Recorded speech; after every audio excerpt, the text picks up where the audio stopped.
Hey, Ross. Tay Saints. Campbell, how are you? How are you, Ned?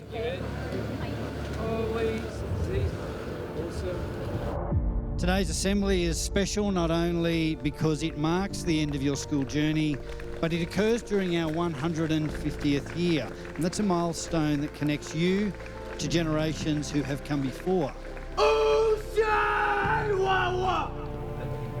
Ocean! Ocean! Ocean! Wawa! Ocean! Ocean! Boys, you've received the best preparation that this school can offer, and I'm sure it's not been straightforward at times. Think about the challenges. There are times you've succeeded, failed, but most importantly, the friendships you've made.